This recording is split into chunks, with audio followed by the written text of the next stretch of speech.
I'll just follow up on that briefly by just sharing a bit of my own story, because this was one of the big things for me. I showed up as a freshman in college at Princeton, and I wasn't a Christian, and I didn't think there could be objective evidence for something like faith. There was just this assumption on my part that faith was blind. Someone challenged me to read the Bible for the first time.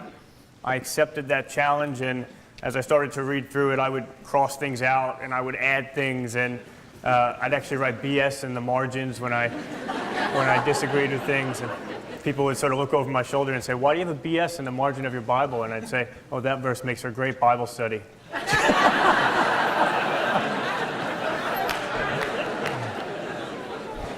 had that Bible for a while, and months later I needed to go back and start crossing them out and say, "Sorry, God, my bad."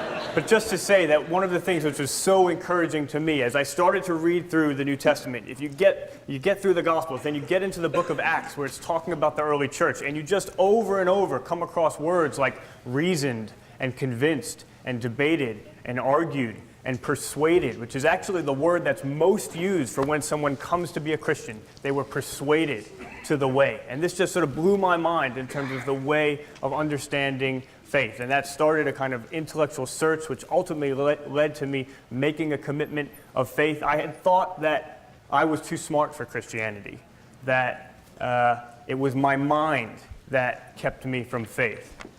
What I was forced to see ultimately was that it wasn't my mind, it wasn't that the evidence didn't add up. It actually had a lot more to do with my heart.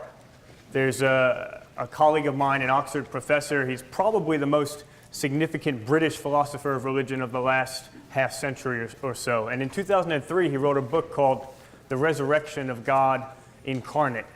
And in that book, he argues that on the available evidence today, it's 97% probable that Jesus is who he claimed to be, the God that he claimed to be, and that he rose from the dead.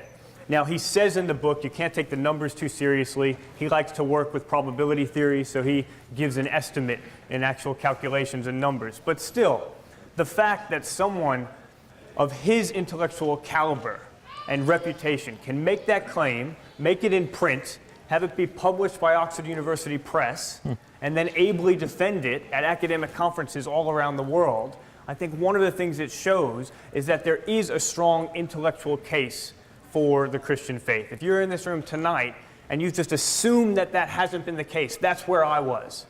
And I just want to encourage you, seek that out. That's not the case.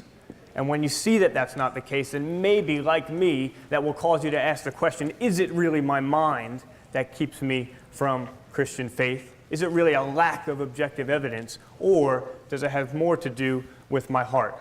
What I concluded was, in my case, it had a lot more to do with my heart. It wasn't that the evidence didn't add up, it was that I liked being my own God. Nietzsche put it really well when he said, if there is a God, how can I bear not being him? Okay? That really resonated with where I was. Hopefully that'll be helpful to someone.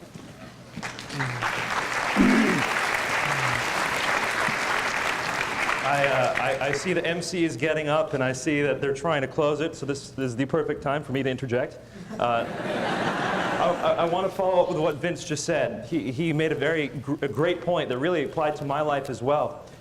He's saying that we can look into this intellectually with rigor and test and see that the claims are strong. I want to point out to you that I did not come to Christianity willingly. Far from it. I was raised in an Islamic family. My family was devout. I loved Islam.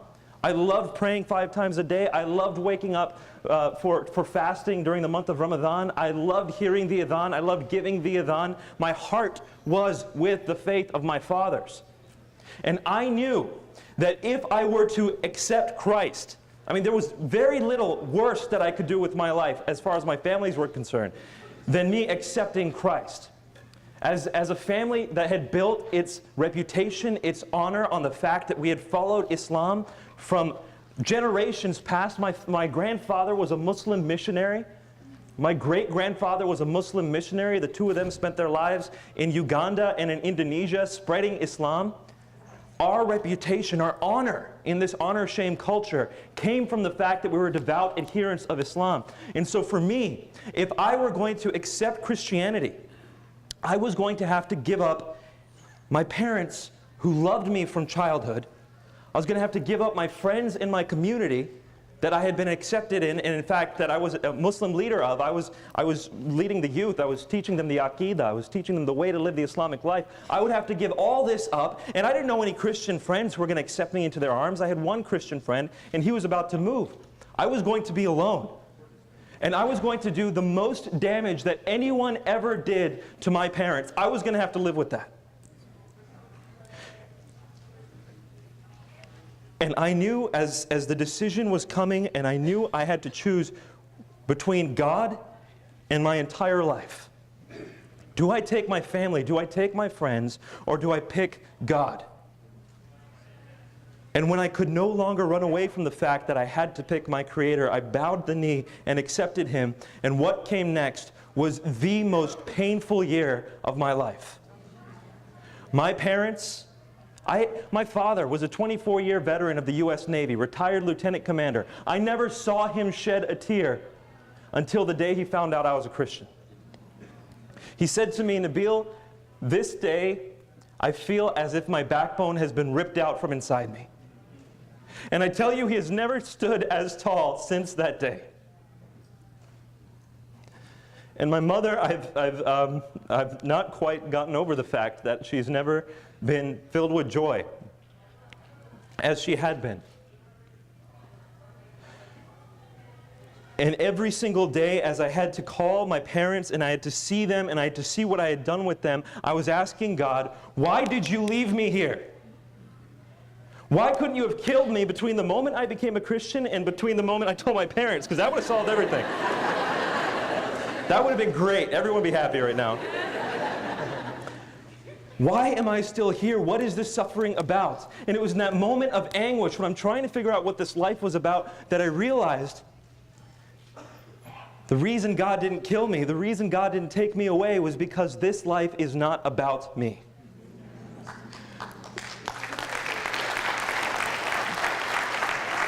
There are people around the world today, not the least in the medical school where I was attending, where they had no idea how life was meant to be lived. Every single day they sleep, they don't know why they're working, they're jaded, they're upset, they're disillusioned with the world around them. They came to learn how to help people, that's why they were learning medicine, and yet what they saw every single day in the ER was an abuse of the medical system, or someone who shot their wife, or someone who beat up on their children, and they're seeing these things and they're jaded and they don't know why they're there anymore because they don't care about people anymore. And you see other people coming into the hospital who are trying to figure out what they're doing with life. All they know to do is to work a job so they can have enough money to pay the bills, to work the job and keep going. And they have no understanding of what life is about. And I have now encountered the living God. I have drank from that draught of a well that gives peace and joy and purpose and hope. You know, when you know that you've been created for a reason, when you know that that thing you do, that passion you have, was crafted by God, then you realize that you are made with a purpose, that you were made to change this world. Every single one of you out there, I don't care how meaninglessly you think this life is being lived by you, I don't care if you think you have no purpose, you can change the world. Because God has created you in a specific way, knowing you and loving you and equipping you.